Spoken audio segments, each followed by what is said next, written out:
Ma, very good afternoon, ma.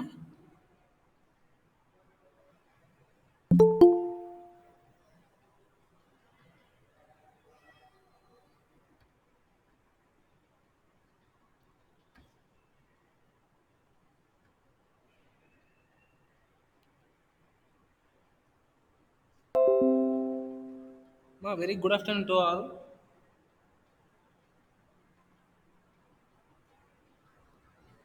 So, మనం నిన్న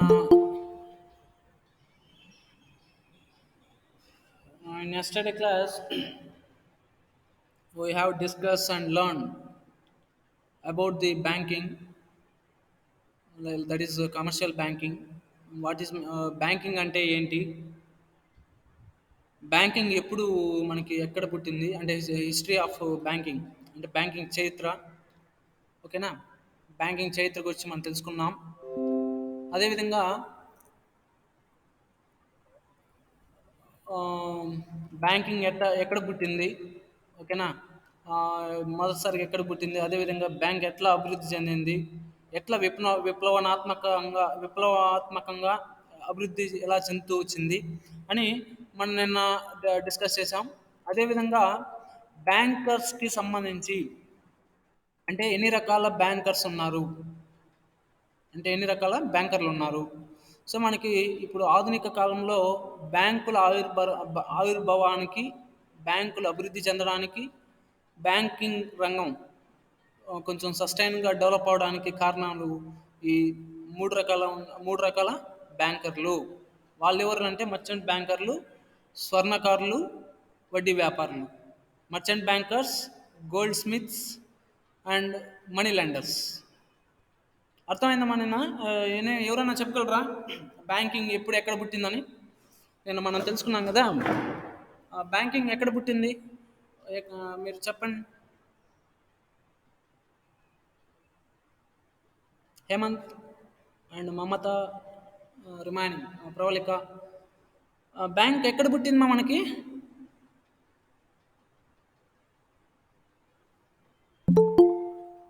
ఏమ్మా?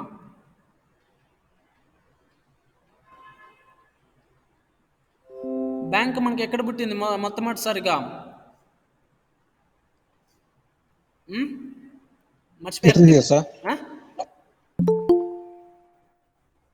బ్యాంక్ ఎక్కడ పుట్టింది మొట్టమొదటిసారిగా?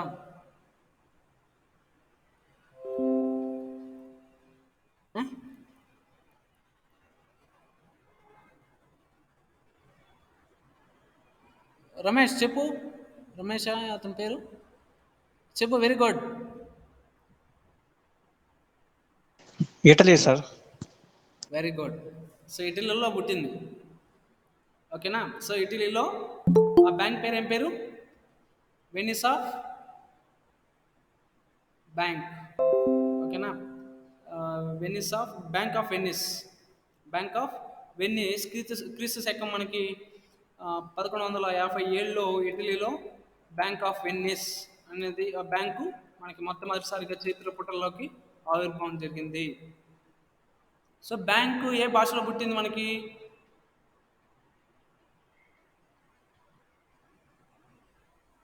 బ్యాంక్ అనేది మనకి ఏ భాషలో పుట్టింది?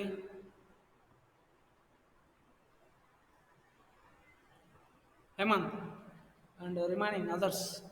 నో చెప్పండి మా, మాట్లాడాలి, మాట్లాడితేనే తెలిసేది.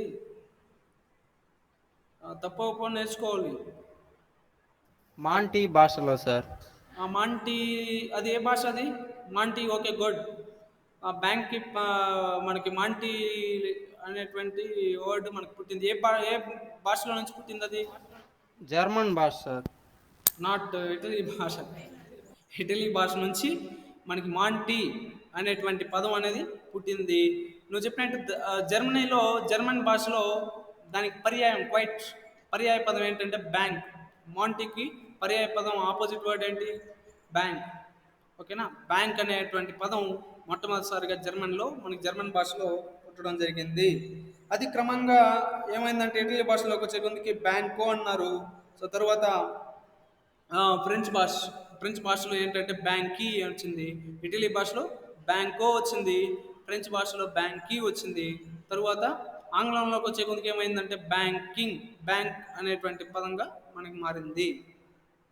బ్యాంక్ అనేటువంటి పదంగా మనకు మారింది. So this is the regarding about the history of banking. ఓకేనా, బ్యాంకింగ్ పుట్టుక ఆరిజిన్ ఆఫ్ బ్యాంక్ అంటారు. సో ఆరిజిన్ ఆఫ్ బ్యాంకింగ్ అది. మరి ఎన్ని రకాల బ్యాంకర్లు ఇక్కడ మనకి బ్యాంక్ ఆవిర్భావానికి ఒక ఆ, మూలకంగా ఉన్నటువంటి బ్యాంకర్లు ఎవరు ఇక్కడ? మూడు రకాల బ్యాంకర్లు అంటే మర్చెంట్ బ్యాంకర్లు, స్వర్ణకారులు, వడ్డీ వ్యాపారులు. వడ్డీ వ్యాపారులు ఏం చేస్తారమ్మా? వడ్డీ వ్యాపారులు ఏం చేస్తారు? ఎక్కువగా రుణాలు ఇచ్చి వడ్డీ వసూలు చేస్తారు సార్. Very good. వాళ్ళని ఏమంటారంటే వడ్డీ వ్యాపారులు అంటారు. సో అవసరానికి ఎవరికైతే అవసరం ఉంటుందో అలాంటి వారికి రుణాలని ఇచ్చి తద్వారా దానికి లాభంగా ప్రతిఫలంగా వడ్డీ అనేది రాబట్టుకోవడం జరుగుతుంది. వాళ్ళని ఏమంటారంటే వడ్డీ వ్యాపారులు అంటారు, అంటే మనీ లెండర్స్. స్వర్ణకారులు, గోల్డ్ స్మిత్స్, వీళ్ళు ఏం చేస్తారు?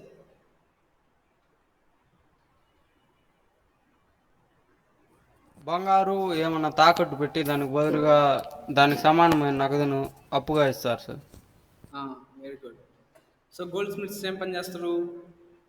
ప్రజల వద్ద ఉన్నటువంటి బంగారు కానీ వెండి ఆభరణాలు కానీ వాటిని ఏదైనా అవసరం ఉందనుకోండి, మనం ఏం చేస్తాం? గోల్డ్ స్మిత్ వాళ్ళు ఏమంటారంటే పాన్ బ్రోకర్స్ అని చెప్పండి. పాన్ బ్రోకర్స్ అంటే కుదువు వ్యాపారులు అంటారు కదా. కుదువు పెడతా ఉంటాం. కుదువు అంటే తాకట్టు పెట్టడం. అక్కడ పెట్టి మనం ఏం చేస్తాం? డబ్బులు తీసుకుంటాం. సో అలాంటి వాళ్ళే అక్కడే వాళ్ళు గోల్డ్ స్మిత్స్ అంటారు. సో వాళ్ళు ఏం చేస్తారు? వాళ్ళ దగ్గర భద్రంగా పెట్టి వాటి వీళ్ళకు సమానమైనటువంటి రసీదులు మనకి ఇచ్చేవాళ్ళు. సో వీరు లండన్ బ్యాంకింగ్ వ్యవస్థను అభివృద్ధి చేయడంలో కూడా మనకి ఎక్కడ పుట్టారంటే స్వర్ణకారులు లండన్లో మనకి బ్యాంకింగ్ వ్యవస్థ రావడానికి అభివృద్ధి పరచడంలో స్వర్ణకారులు వాళ్ళ వంతు కృషి చేశారు. సో కాబట్టి వాళ్ళు ఏం చేస్తారు? వాళ్ళ దగ్గర ఉన్నటువంటి సొమ్ములతో వ్యాపార లావాదేవీలు అనేది నిర్వహిస్తూ ఉంటారు. సో అట్లా వాళ్ళు బ్యాంకింగ్ వ్యవస్థకి రూపొందడానికి వాళ్ళ వంతు కృషి చేశారు. సో అది నెక్స్ట్ బ్యాంక్ నిర్వచనం. సో ఇది మనకి ఇక్కడ ఇంపార్టెంట్. సో బ్యాంక్ నిర్వచనం. సో క్రౌతర్మ నేను ఏం చెప్తా అంటే బ్యాంకులు మనకి ఆర్థిక సంస్థలు. బ్యాంకులు అనేవి ఆర్థిక సంస్థలు. ఇవి దేశ ప్రగతికి, ఆర్థిక ప్రగతికి పునాది లాంటివి. So it is a foundation of development of the country. So ఒక దేశ యొక్క అభివృద్ధికి బ్యాంకులు అనేటివి ఒక ఫౌండేషన్ లాంటిది. సో ఆధునిక ఆర్థిక వ్యవస్థలో బ్యాంకులు చాలా ఎందుకంటే nowadays the banks are play vital role in the economic development of the country.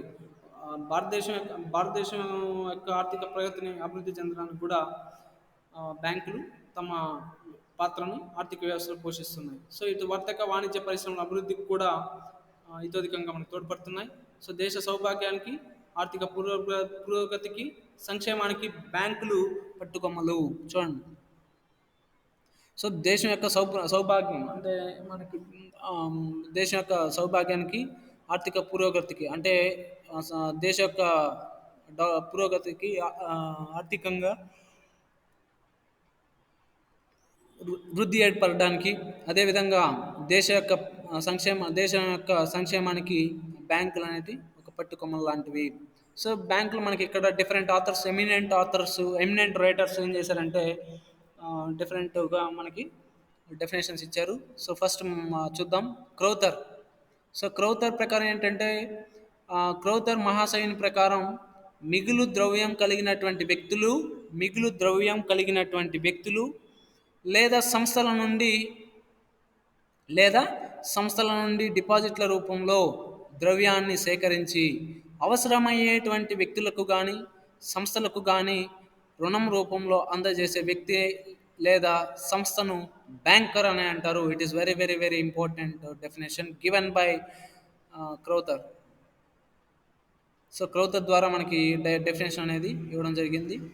So కాబట్టి చూడండి ఆయన ఏం చెప్పాడు? మిగులు ద్రవ్యం కలిగిన అంటే వ్యక్తులు కావచ్చు, సంస్థలు కావచ్చు. ఇప్పుడు మనకి ఎప్పుడు మిగులు ద్రవ్యం ఉంటుందంటే ప్రజల వద్ద కానీ లేదంటే సంస్థల వద్ద ఏం చేస్తుందంటే వాళ్ళకి ఆదాయం బాగున్నప్పుడు ఆదాయం బాగుంటే అప్పుడు వాళ్ళ ఖర్చులన్నీ పోను మిగిలిందే ఆ, ద్రవ్యం అంటాం అంటే మిగులు. సో ఆ మిగులుని మనం ఏం చేస్తాం, ఊరికే మిగులు పెట్టుకుంటే మన దగ్గర పెట్టుకుంటే దానికి ఏం రాదు కదా, ఓకే, నిరుపయోగం. సో దాన్ని ఏం చేస్తాం, యూజ్లెస్ కాబట్టి మనం ఏం చేస్తాం, వాటిని బ్యాంకుల్లో డిపాజిట్ చేసి లేకపోతే బ్యాంకులో ఫిక్స్డ్ డిపాజిట్లు చేయడము, లేకపోతే వడ్డీ ఇంట్రెస్ట్కి ఇవ్వడము, ఓకేనా, లేకపోతే ఇంకెవరికైనా ఇవ్వడము జరుగుతుంది, వడ్డీకి ఇవ్వడం జరుగుతుంది. సో ఈ విధంగా మనకి ఏం చేస్తాం, ఇతరులకి ఇవ్వడం వల్ల మనకి వడ్డీ రూపంలో ఆదాయం అనేది వస్తూ ఉంటుంది. సో ఇట్లా మనం ఏం చేస్తామంటే ఎవరి దగ్గర అయితే ప్రజలు ఎవరైనా కావచ్చు, వ్యక్తులు అంటే ప్రజలు, సో వ్యక్తులు ప్రజల దగ్గర నుంచి ఎవరైతే మిగులు ద్రవ్యం కలిగినటువంటి వ్యక్తులు ఉంటారో, ఎవరైతే మిగులు ద్రవ్యం, మిగులు డబ్బు, ద్రవ్యం అంటే డబ్బు మా, సో ఎవరైతే కలిగి ఉంటారో వ్యక్తులు కానీ లేదంటే సంస్థలు కూడా కావచ్చు, సో సంస్థలు కూడా కావచ్చు, డిపాజిట్ల రూపంలో అంటే సేకరణ రూపంలో, సేకరణ అంటే డిపాజిట్లు, సో డిపాజిట్ల రూపంలో ద్రవ్యాన్ని సేకరించి అవసరమయ్యేటువంటి వ్యక్తులకు కానీ లేదా సంస్థలకు కానీ మనం ఏం చేస్తుంది, రుణం రూపంలో, లోన్స్ రూపంలో, క్రెడిట్స్ రూపంలో అందజేసేటువంటి వ్యక్తి లేదా సంస్థను ఏమని చెప్పంటాం అంటే బ్యాంకర్ అని చెప్పంటాం. సంస్థను బ్యాంకర్ అని చెప్పంటాం. సో అర్థమైందమ్మా ఈ డెఫినేషను?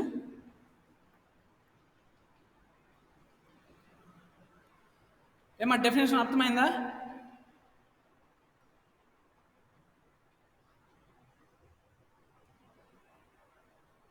మా మమత అండ్ రిమైనింగ్ అర్థమైందమ్మా? సార్ మళ్ళీ ఒకసారి అర్థమైంది సార్. చెప్పండి సార్. గుడ్.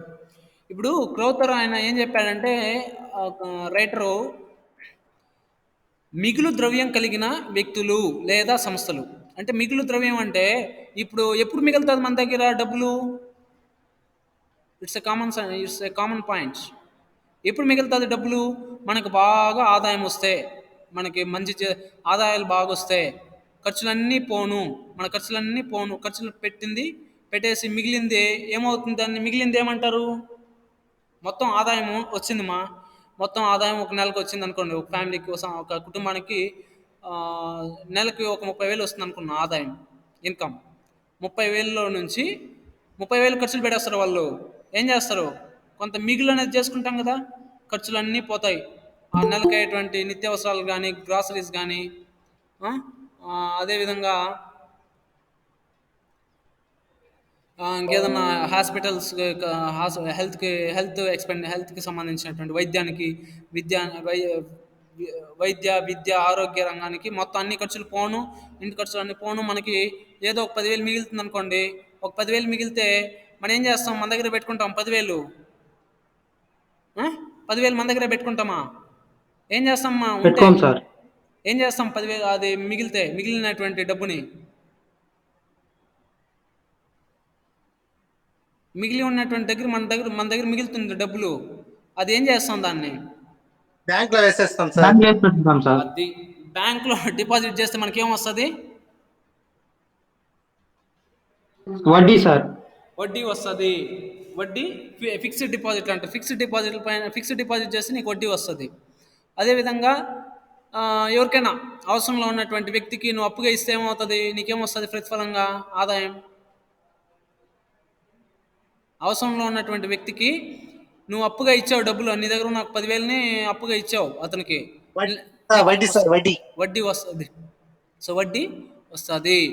సో ఇట్లా ఎవరైతే మిగులు ద్రవ్యం కలిగినటువంటి వ్యక్తులు, అది ఎవరైనా కావచ్చు, లేకపోతే సంస్థల దగ్గర కూడా ఉంటుంది మిగిలిన డబ్బు, వాళ్ళు అట్లా పెట్టుకుంటారా, పెట్టుకోరు. ఏం చేస్తారు, బ్యాంకులో డిపాజిట్ చేయడమో, లేకపోతే ఎవరికైతే అవసరానికి ఉంటారో వ్యక్తులకు కానీ వాళ్ళకి అప్పు రూపంలో, రుణం రూపంలో ఇచ్చి, సో తద్వారా వడ్డీ అనేది సేకరిస్తారు. సో అట్లా ఇక్కడ ఎవరైతే మిగులు ద్రవ్యం కలిగినటువంటి వ్యక్తులు లేదా సంస్థల నుండి డిపాజిట్ల రూపంలో డబ్బుని సేకరించి, ద్రవ్యాన్ని సేకరించి అవసరమయ్యేటువంటి వ్యక్తులకు కానీ లేదా సంస్థలకు కానీ రుణం రూపంలో అందజేసేటువంటి వ్యక్తి లేదా సంస్థను బ్యాంకర్ అంటారు. ఏమ్మా మమత, అర్థమైందమ్మా? అర్థమైంది సార్. సో ఏంటంటే మనం మీ దగ్గర డబ్బులు ఉందనుకో, నీ దగ్గర పెట్టుకో, నువ్వేం చేస్తావు, మీ ఫ్రెండ్స్కో ఎవరికో అవసరం అవుతుంది, నువ్వేం చేస్తావు, ఆ డబ్బులు తీసుకెళ్ళి అతనికి అప్పుగానో రుణంగానో ఇస్తావు. అతను నీకు నెల నెల వారికి ఏం చేస్తాడు, నీ కొంత మొత్తం ఆదాయం రూపంలో నీకు వస్తుంది, అది వడ్డీ రూపంలో వస్తుంది. సో అట్లా నువ్వు అలాంటి కార్యకలాపం చేస్తే అది నువ్వు you one of the banker. So నేను బ్యాంకర్గా కూడా పరిగణించడం అనేది జరుగుతుంది. అందజేసేటువంటి వ్యక్తి లేదా సంస్థను ఏమన్నారు, బ్యాంకర్ అన్నారు. యువర్ ఆల్సో బ్యాంకర్, మీరు కూడా బ్యాంకరే లెక్క. ఓకేనా? సో అట్లా అవసరమయ్యేటువంటి వ్యక్తులకి కానీ లేదా సంస్థలకు కానీ రుణం రూపంలో, లోన్ రూపంలో అందజేసే వ్యక్తి లేదా అందజేసేటువంటి సంస్థే బ్యాంకరు అని చెప్పంటారు. So this is the clear definition. చెప్తారా అడిగితే డెఫినేషను? ఏమ్మా చెప్తారా?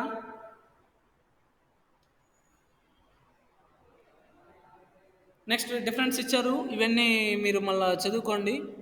నెక్స్ట్ వచ్చి సేయర్స్ ఆయన చెప్పినటువంటి సేయర్స్ అనేటువంటి ఒక రైటర్ ఆయన ఏం చెప్పారంటే, ఏ సంస్థ వద్ద డిపాజిట్లను తన ఖాతాదారుల రుణాలు వసూలు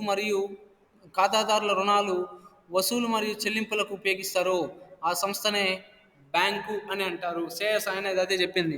ఏ సంస్థ వద్ద డిపాజిట్లను తన ఖాతాదారులకు రుణాలు వసూలు మరియు చెల్లింపులకు ఉపయోగిస్తారో ఆ సంస్థని బ్యాంకు అంటారు. సో ఇక్కడ ఏ సంస్థ వద్ద, ఇప్పుడు ఒక సంస్థ వద్ద కానీ ఒక వ్యక్తి వద్ద కానీ తన డిపాజిట్లు ఏం చేస్తారు, ఇతరులకి దాన్ని వసూలు రూపంలోనో లేదంటే చెల్లింపుల రూపంలోనో ఉపయోగిస్తారు. ఓకేనా? అంటే మనం వసూలు అంటే మనం ఆల్రెడీ రుణాలు ఇచ్చేస్తుంటారు, రుణాల రూపంలోనో కానీ లేకపోతే మనకి వసూలు మనం మళ్ళీ తిరిగి వసూలు చేసుకునేకి. సో అట్లా కానీ లేదంటే చెల్లింపులకు ఉపయోగిస్తారు, ఆ సంస్థని బ్యాంకు అని చెప్పి అంటారు, సేయర్స్ అని చెప్పినటువంటి. నెక్స్ట్ బ్యాంకింగ్ రెగ్యులేషన్ యాక్ట్ 19 అంటే బ్యాంకింగ్ రెగ్యులేషన్ చట్టం 1949 సో బాగా క్లియర్గా పెట్టుకోండి, ఇది important. Banking regulation act, when the enactment of banking regulation, which year the act of banking regulation is functioning, ఎప్పుడు వచ్చింది అంటే 1949 బ్యాంకింగ్ రెగ్యులేషన్ చట్టం. So section 5 subsection B. So section 5 subsection B ప్రకారం బ్యాంకింగ్ను ఏం చేసిందంటే ఈ విధంగా నిర్వచించింది. ఏమంటే సెక్షన్ 5C ప్రకారం ఈ క్రింది వివరణ ద్వారా బ్యాంకింగ్ అనేటువంటి పదాన్ని మరింత స్పష్టంగా మనకు చేస్తుంది. చూద్దాం. సో భారతదేశంలో ఏ ప్రాంతంలోనైనా, బాగా క్లియర్గా వినండి, భారతదేశంలో ఏ ప్రాంతంలోనైనా బ్యాంకింగ్ వ్యాపారం చేసేటువంటి కంపెనీనే బ్యాంకింగ్ కంపెనీ అంటారు. భారతదేశం ఏ ప్రాంతం అయినా కానీ, ఏ స్టేట్ అయినా కానీ, ఏ డిస్ట్రిక్ట్, ఏ ప్రాంతం అయినా సరే, ఎక్కడైతే బ్యాంకింగ్ వ్యాపారం చేస్తుందో, బ్యాంకు లావాదేవీలు నిర్వహిస్తుందో, ఆ వ్యాపారం చేసేటువంటి కంపెనీనే, ఆ వ్యాపారం చేసే సంస్థనే బ్యాంకింగ్ కంపెనీ అని అంటారు. ఓకేనా? బ్యాంకింగ్ కంపెనీ అని అంటారు. అయితే వస్తువులు తయారు చేసే లేదా వర్తకాన్ని సాగించే లేదా తమ వ్యాపార అవసరాలకు ప్రజల నుండి డిపాజిట్లను స్వీకరించేటువంటి సంస్థలు మాత్రం బ్యాంకింగ్ వ్యాపారం చేసేటువంటి సంస్థలు పరిగణింపబడవు. చూడండి, భారతదేశంలో ఏ ప్రాంతంలో అయితే బ్యాంకింగ్ వ్యాపారం చేస్తుందో ఆ కంపెనీని బ్యాంకింగ్ కంపెనీ అన్నాం, ఇంతవరకు బాగానే ఉంది. అయితే వస్తువులు తయారు చేసేటువంటి సంస్థ లేదా వర్తకాన్ని కొనసాగించేటువంటి సంస్థ లేదా తమ వ్యాపార వాణిజ్య అవసరాలకు ప్రజల నుండి డిపాజిట్లను స్వీకరించే సంస్థలు మాత్రం బ్యాంకింగ్ వ్యాపారం చేసేటువంటి సంస్థలుగా పరిగణింపబడవు. చూడండి, ఏదో వ్యాపార అవసరాలకి లేకపోతే ఏదైనా వ్యాపారాన్ని కొనసాగించడానికి వస్తువుల తయారీ కోసం ఏం చేస్తామంటే ప్రజల నుంచి డిపాజిట్లు సేకరించి వాటిని వాళ్ళకి ఇవ్వడం కాదు, అది బ్యాంకింగ్ వ్యాపారం అనిపించుకోదు అది. ఓకేనా? బ్యాంకింగ్ వ్యాపారం ఏంటంటే ప్రజల నుండి ఎవరైతే నిల్వ కలిగి ఉంటారో, డబ్బు కలిగి ఉంటారో, ద్రవ్యాన్ని, ఆ వ్యక్తుల నుంచి ఏం చేస్తారు, డిపాజిట్ల రూపంలో సేకరించి ఎవరికైతే అవసరం ఉంటుందో వాళ్ళకి రుణాల రూపంలో జారీ చేసేటువంటి అందజేసేటువంటి సంస్థని బ్యాంకింగ్ అంటారు. ఇది అయితే బ్యాంకింగ్ కాదు. సో కాబట్టి ఇది ఓకేనా. బ్యాంకింగ్ వ్యాపారం అంటే ప్రజల నుంచి డిపాజిట్లు సేకరించడం, అవసరమైనటువంటి వ్యక్తులకు కానీ సంస్థలకు కానీ రుణాల రూపంలో అందజేయడం. So this is the banking activities. ఇది బ్యాంకింగ్ కార్యకలాపాలు చేసేది.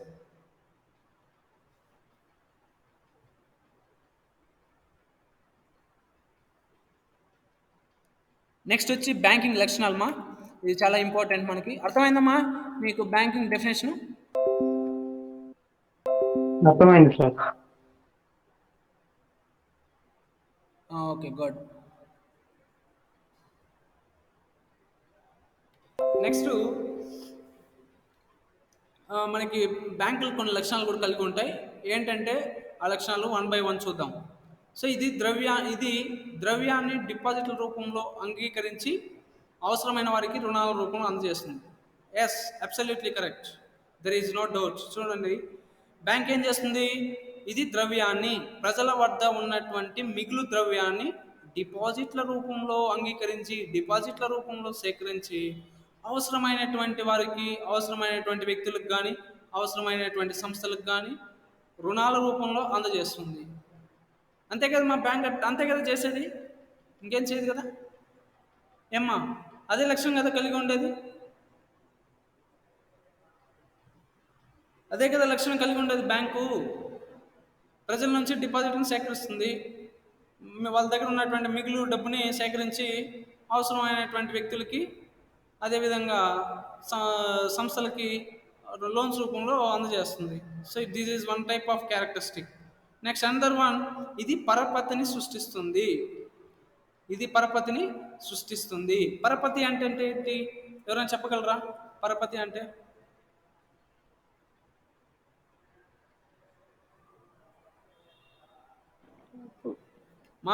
నేను సైలెంట్గా ఉంటే నేను ఐ కాంట్ టాలరేట్. గుర్తుపెట్టుకోండి, తప్పో ఒప్పో మీరు చెప్పాలి. సైలెంట్గా ఉంటే మాత్రం ఇది క్లాస్ కాదు. ప్రఖ్యాతలు సార్. పేరు ప్రఖ్యాతలు సార్. పేరు అంటే గుడ్, క్రెడిబిలిటీ అంటారు దాన్ని.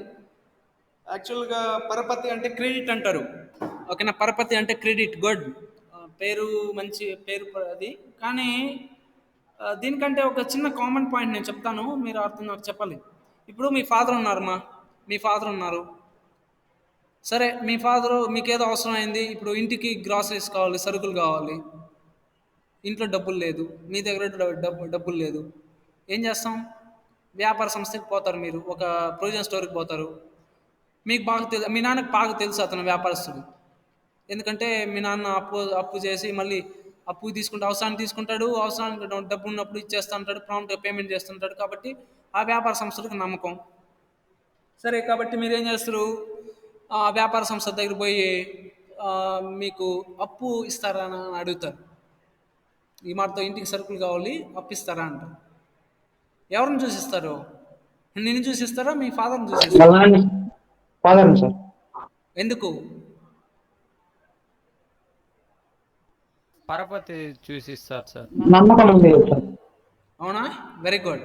ఇది మన జనరల్ పాయింట్ ఆఫ్ వ్యూలో మీ ఫాదర్ పైన. ఎందుకంటే ఆ వ్యాపారస్తుల నమ్మకం. ఎందుకంటే ఇప్పుడు అప్పు తీసుకున్న అవసరాన్ని తీసుకున్నా తిరిగి ఇచ్చేస్తాడు అనేటువంటి నమ్మకం. ఇదే నమ్మకం బ్యాంకులు కూడా ఉంటుంది. బ్యాంకులు కూడా కంపల్సరీగా ఉంటుంది, ఖచ్చితంగా ఉంటుంది. కాబట్టి ఎవరికైతే అవసరాలు ఉంటాయో, ఎవరికైతే అప్పు కావాల్సి ఉంటుందో, ఎవరికైతే ఇప్పుడు వ్యాపార అభివృద్ధికి కానీ లేకపోతే బిజినెస్ ఎక్స్పాన్షన్ చేసుకోవాలి, అదేవిధంగా ఒక వ్యక్తి బిజినెస్ పెట్టాలనుకుంటున్నాడు, ఒక వ్యాపారస్తుడు ఒక వ్యాపారాన్ని పెట్టాలనుకుంటున్నాడు. సో కాబట్టి మనకేం చేస్తుంది ఇది? బ్యాంకు క్రెడిట్ ఫెసిలిటీస్ని ప్రొవైడ్ చేస్తుంది. క్రెడిట్ అంటే పరపతి, అప్పు కూడా మనకి రుణాల రూపంలో ఇస్తుంది. లోన్స్, క్రెడిట్ ఫెసిలిటీస్ కూడా నీకు ఇస్తుంది. అయ్యా నేను ఇస్తాను, నువ్వు వాడుకో, నేను నీకు అప్పు ఇస్తాను, ఓకేనా, అప్పు నీకు ఇస్తాను, నువ్వు తీసుకొని నీ అవసరాన్ని తీర్చుకొని తరువాత నాకు చెల్లింపు చేయాలి అని అంటుంది బ్యాంకు. సో ఇది బ్యాంకింగ్ ఉండాల్సినటువంటి లక్షణం. సో ఇది పరపతిని కూడా సృష్టిస్తుంది. పరపతి అంటే క్రెడిట్, అప్పు కూడా మనకి ఇస్తుంది బ్యాంకులు. ఒక నాయన నాకు అంటే నాట్ ఓన్లీ లోన్స్ అది వేరు, క్రెడిట్స్ అంటే వేరు. క్రెడిట్ ఫెసిలిటీస్ ఏంటంటే వ్యాపార సంస్థలకు ఎక్కువగా క్రెడిట్ అవకాశాలు, క్రెడిట్ ఫెసిలిటీస్ ఎక్కువ ఇస్తాయి, అంటే అప్పుగా ఇస్తాయి. ఎవరైతే అది పెద్ద పెద్ద బిజినెస్ సంస్థలు, బిజినెస్ ఉంటాయి కదా, లార్జ్ స్కేల్ బిజినెసెస్, అలాంటి వాళ్ళకి ఇస్తారు. ఎందుకంటే వ్యాపార సంస్థలు అభివృద్ధి చెందాలి అంటే ఖచ్చితంగా ఆ వ్యాపార యొక్క అభివృద్ధి కొరకు, లేకపోతే దాన్ని విస్తరించడం కొరకు మనకి ఈ యొక్క క్రెడిట్ ఫెసిలిటీస్ అనేది కూడా ప్రొవైడ్ చేస్తుంది, ప్రపత్తిని కూడా సృష్టిస్తుంది. సో అది ఇక్కడ. నెక్స్ట్, చెక్కుల పద్ధతిని ప్రవేశపెట్టి డిపాజిట్లను నగదులోకి వ్యక్తుల మధ్య మార్పు చేస్తుంది. సో చెక్కుల పద్ధతి ప్రవేశపెట్టింది. మీకు తెలుసు చెక్ వ్యాలిడిటీ ఎంతమా? ఎవరికైనా ఐడియా ఉందా?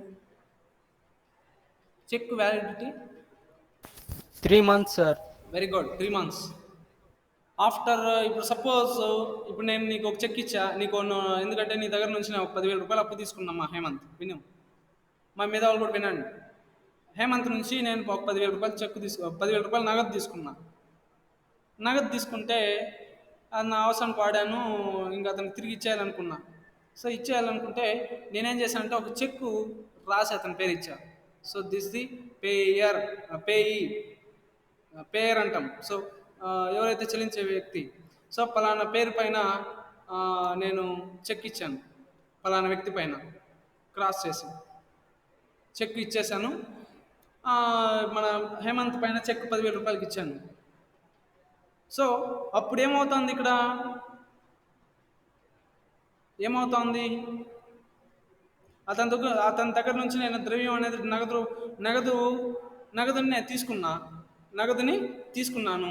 ఆ నగదుని నేను ఏ రూపంలో ప్రవేశపెడుతున్నాను, ఏ పద్ధతిలో చెక్ ప్రవేశపెడుతున్నాను? రూపంలో. చెక్. Very good. చెక్ పద్ధతిలో ఇస్తున్నాను. సో ఆ చెక్ పైన నేను సో నేము 10,000 అతనికి చెక్ ఇవ్వాలనేసి నేను క్రాస్ చేసి చేస్తాను. పైన క్రాస్ చేస్తాను చెక్. ఇప్పుడు ఒకసారి క్రాస్ చేస్తారు, ఒకసారి క్రాస్ చేయరు. అది మీకు తర్వాత నేను చెప్తాను, ఓకేనా? కాబట్టి పలానా పేరు పైన పలానా వ్యక్తికి ఇంత రాసి నీకు చెక్ ఇచ్చేస్తాను. నువ్వేం చేస్తావు? ఆ చెక్ తీసుకుపోయి బ్యాంకులో డిపాజిట్ చేస్తావు. సో డిపాజిట్ చేసినప్పుడు నీకు మళ్ళీ తిరిగి నగదు రూపంలోకి వస్తుంది. సో ఈ విధంగా చెక్కుల పద్ధతిని ప్రవేశపెట్టి డిపాజిట్లను నగదులోకి వ్యక్తుల మధ్య మార్పు చేస్తుంది. సో డిపాజిట్లను నగదును చెక్కుల పద్ధతిలో ప్రవేశపెట్టి వ్యక్తుల మధ్య మార్పు అనేది చెందే విధంగా బ్యాంకులు లక్ష్యం అనేది కలిగి ఉంది, ఓకేనా? సో ఇది పాయింట్. నెక్స్ట్, ఇది లాభాలని ఆర్జించాలనేటువంటి ధ్యేయంతో స్థాపితమైన వాణిజ్య సంస్థ. చూడండి, ఏ లాభం లేకుండా, ఏ ప్రతిఫలం లేకుండా, ఏ ధ్యేయం లేకుండా స్థాపించేటువంటి సంస్థ అది వాణిజ్య సంస్థే కాదు, అది వ్యాపార సంస్థే కాదు. అది ఏం సంస్థ అవుతుంది? ఏదో సామాజిక సంస్థ, ఇంకోటి వ్యవస్థ అవుతుంది. కానీ ఏదైతే బ్యాంక్ కానీ, బిజినెస్ కానీ, వ్యాపారం ఏదైనా కానీ, సో లాభాన్ని ఆర్జించాలి, లాభాలను సంపాదించాలి అనేటువంటి ఒక ఆబ్జెక్టివ్తో, అనేటువంటి ఒక ఇంటెన్షన్తో మనకి ఒక కమర్షియల్ ఆర్గనైజేషన్గా, ఒక కమర్షియల్ ఫర్మ్గా మనకి బ్యాంక్ అనేది స్థాపితం అవుతుంది. సో అదేవిధంగా ఇది డిమాండ్ డిపాజిట్లను సృష్టించే చెల్లింపుల మార్పిడికి సహాయకారిగా వ్యవహరిస్తుంది. సో డిమాండ్ డ్రాఫ్ట్స్ అంటాం కదా, డిమాండ్ డ్రాఫ్ట్స్. సో మనం ఏం చేస్తామంటే డిపాజిట్లను సేకరించి, ఇప్పుడు అవసరం డిపాజిట్లను సేకరించాలి.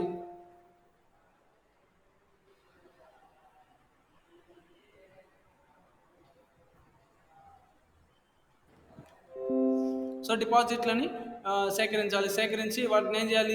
వెన్నంటే చెల్లింపులు చేయాలి. సో చెల్లింపులు చేయడానికి కూడా ఈ బ్యాంకు అనేది ఒక సహాయకారిగా, ఒక మధ్యవర్తిగా మనకి వ్యవహరిస్తుంది. సో ఇది ఈ బ్యాంకులు ఈ లక్షణాలని కలిగి ఉంటాయి, ఓకేనా? అర్థమైందమ్మా? అర్థమైందా? మా మిగతా వాళ్ళకి, మా రిమైనింగ్ వాళ్ళకి, మా జీవా ఏం మిగతా వాళ్ళు సైలెంట్గా ఉన్నారు? మా జీవా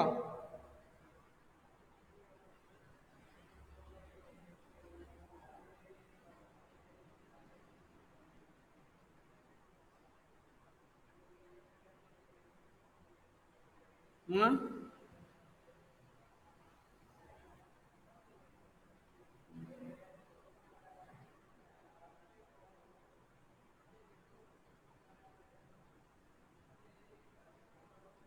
ఓకే, గుడ్. సో నెక్స్ట్ మనకి ఆధునిక కాలంలో ఇది మా బ్యాంక్ ఉండవలసినటువంటి లక్షణాలు. ఖచ్చితంగా ఈ లక్షణాలు ఉంటేనే ఆ సంస్థని ఏమంటారంటే బ్యాంకు అని అంటారు. ఓకేనా? ఈ లక్షణాలు ఏం లేకపోయినా అది వాటిని బ్యాంక్ అని చెప్పరు. సో చూడండి, ఆధునిక కాలంలో ఆధునిక కాలంలో వాణిజ్య బ్యాంకుల విధులు. సో చూడండి, ఇది చాలా చాలా ఇంపార్టెంట్ క్వశ్చన్ మా మీకు ఎగ్జామినేషన్ పాయింట్ ఆఫ్ వ్యూకి, అదేవిధంగా మనం నాలెడ్జ్ నేర్చుకోవడానికి ఇది చాలా చాలా అవసరం కూడా ఈ కాన్సెప్ట్. అసలు వాణిజ్య బ్యాంకులు ఏ విధులను నిర్వర్తిస్తాయి, అసలు వాణిజ్య బ్యాంకులు ఏమేం పనులు చేస్తాయి అనేది తెలుసుకోవడానికి మనకి ఈ క్వశ్చన్ చాలా ఈ కాన్సెప్ట్ చాలా ఇంపార్టెంట్. మనం ఖచ్చితంగా ఇవి నేర్చుకోవాలి ఇది. ఓకేనా? సో చూడండి, ఆధునిక వ్యవస్థలో బ్యాంకులకు ఒక విశిష్టమైనటువంటి పాత్ర ఉంది. So it is very good. Nowadays మనకి తీసుకుంటే ఈ మోడర్న్ టైమ్స్లో, రీసెంట్ టైమ్స్లో బ్యాంకింగ్ సెక్టారు చాలా సస్టైన్గా ఎలా, అదేవిధంగా ఇన్డెప్త్ గ్రోత్గా మనకి నమోదు చేస్తూ ఉంది. చాలా మంచి స్థాయిలో ఉంది బ్యాంకింగ్ సిస్టమ్. నెక్స్ట్ అదేవిధంగా దేశంలో చలామణిలో ఉండేటువంటి ద్రవ్యంలో హెచ్చు భాగం బ్యాంకులు సృష్టించడం వల్ల బ్యాంకుల ఆధీనంలోనూ అజమాయిషీలోనూ ఉండటం వల్ల దేశంలో ఉత్పత్తి పరిమాణాన్ని, స్వభావాన్ని నిర్ణయించేటువంటి శక్తి బ్యాంకులకు మాత్రమే ఉంది, మా ఇంకెవరికి లేదు. చూడండి, ఇప్పుడు కానీ ద్రవ్యం అనేది మనకి చలామణిలో ఉంది. సో ఇప్పుడు మనకి ఆర్బీఐ కూడా ఏం చేసింది, 500 రూపాయల నోట్లని 1000 రూపాయల నోట్లను రద్దు చేసి కొత్త 500 రూపాయల నోట్లని 2000 రూపాయల నోట్ని ప్రవేశపెట్టింది. సో అప్పుడు మనం డిమానిటైజేషన్ చూసాం. సో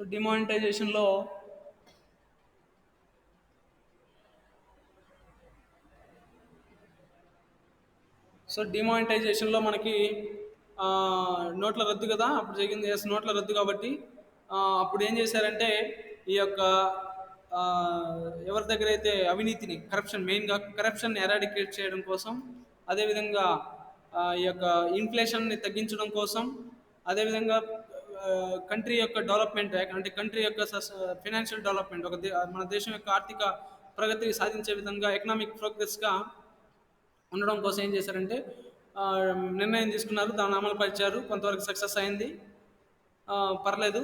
అదేవిధంగా ఇక్కడ ఏంటంటే దేశంలో చలామణిలో ఉండేటువంటి ద్రవ్యాన్ని హెచ్చు భాగం బ్యాంకులు సృష్టిస్తున్నాయి. Yes, very good. మనకి ఇది బ్యాంకులే సృష్టిస్తున్నాయి.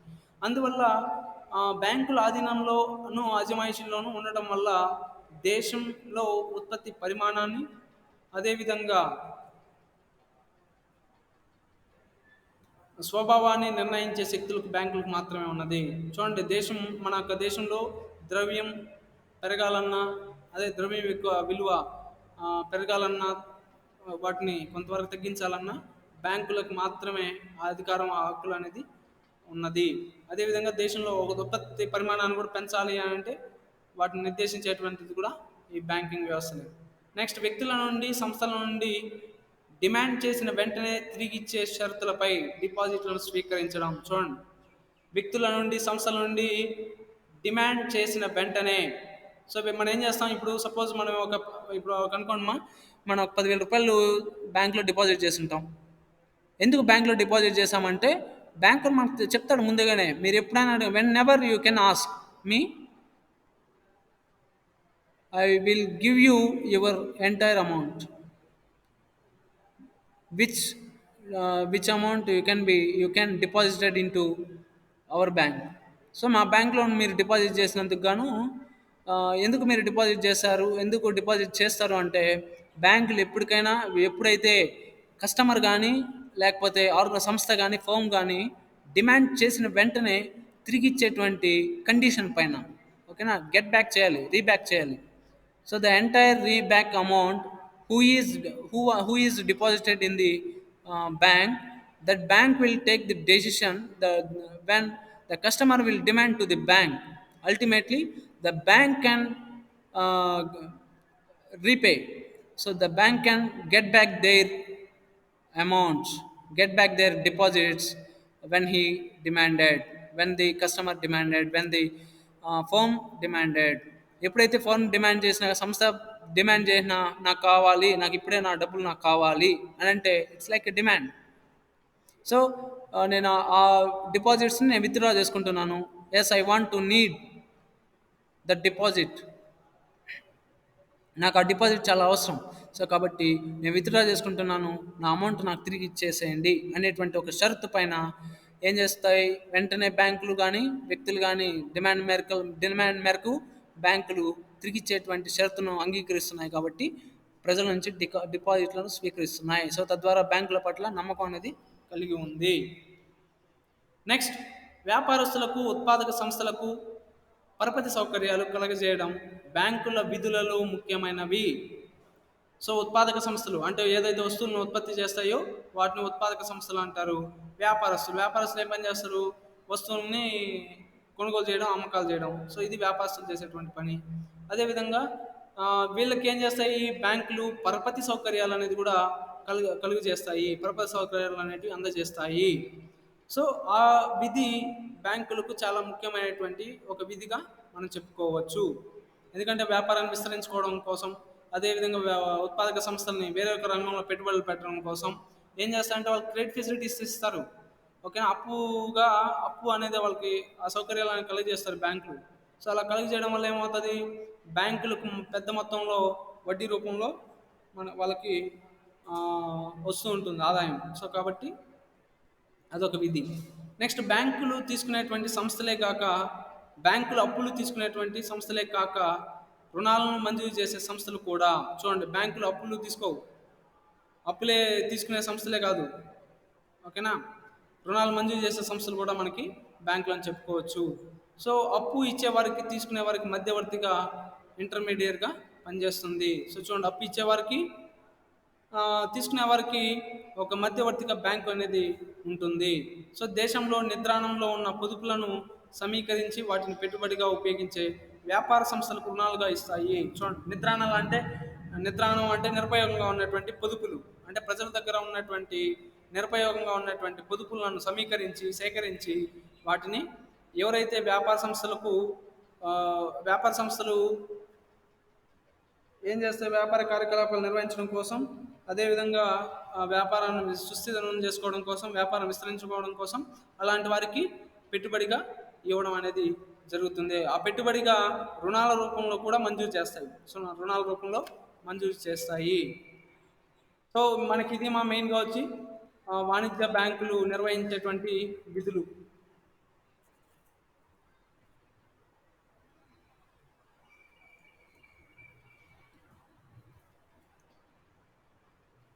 ఓకేనా, వాణిజ్య bank, functions of commercial banks అంటారు. సో ఇక్కడ మనకి వాణిజ్య బ్యాంకుల విధులు, అదేవిధంగా 2 రకాలు ఉన్నాయి విధులు. ఇటు వచ్చి ప్రాథమిక విధులు, 2 అనుషంగిక విధులు. ప్రాథమిక విధులు ఏంటంటే, మొట్టమొదటిగా వాణిజ్య బ్యాంకులు ఏ విధులు నిర్వర్తిస్తాయంటే ప్రాథమిక విధులు ఏమిటంటే డిపాజిట్ల స్వీకరణ, రుణాల మంజూరు, పరపతి సృష్టి, చెక్కు విధానాన్ని ప్రోత్సహించడం. సో ఇది ఒక functions, this is the primary functions. Next వచ్చి అనుషంగిక విధులు అంటారు. సో అనుషంగిక విధులు ఏంటంటే,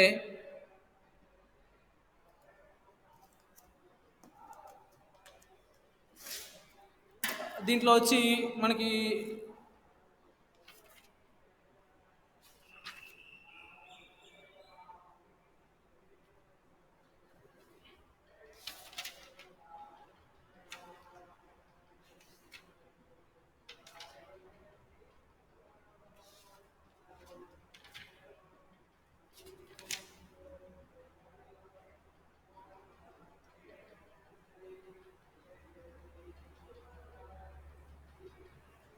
అనుషంగిక విధులలో మనకి ఇవి వస్తాయమ్మా. ఏవైతే అంటే ప్రాథమిక విధులతో పాటు కొన్ని మనకి ఇక్కడ ఏవైతే కొంచెం ఉపయుక్తంగా ఉంటాయో, ఇతర అంటే అదర్ ఫినాన్షియల్ సర్వీసెస్ని కూడా మనకి అదర్ ఫినాన్షియల్ ఫంక్షన్స్ కూడా మనకు అందిస్తూ ఉంటుంది.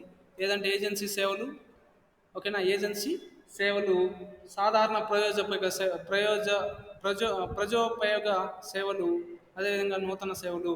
సో ఈ విధంగా మనకి ఫంక్షన్స్ ఇచ్చారు. వీటి గురించి రేపు మనకి క్లియర్గా రేపు మనం డిస్కస్ చేద్దాం. ఓకేనా? వాణిజ్య బ్యాంకుల విధులు చాలా మంచి టాపిక్ ఇది. సో మీకు చాలా ఇంట్రెస్టింగ్గా ఉంటుంది, చాలా మోటివేటెడ్గా కూడా ఉంటుంది, నేర్చుకోవడానికి కూడా చాలా ఎంతసియాస్టిక్గా ఉంటుంది. వీటి గురించి రేపటిలోగా మనం డిస్కస్ చేద్దాం రేపటి క్లాస్లో. ఓకేనమ్మా? నెక్స్ట్ మీకు ఎవరికైనా డౌట్స్ ఉంటే అడగండి అమ్మా.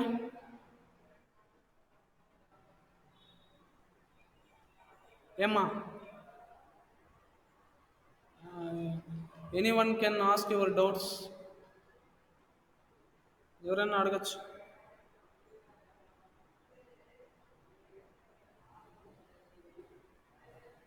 గురునాథ్ సార్ చెప్పండి సార్. అర్థమైందా? అర్థమైంది సార్.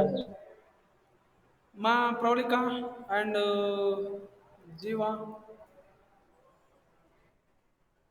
అర్థమైంది సార్. గణేష్,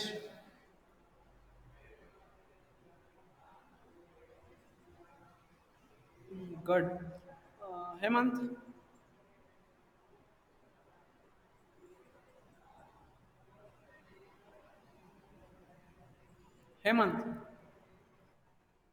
అర్థమైంది సార్. ఓకే. ఎవరికైనా డౌట్స్ ఉంటే అడగండి, ఇంకా మన సెషన్ క్లోజ్ చేస్తాం.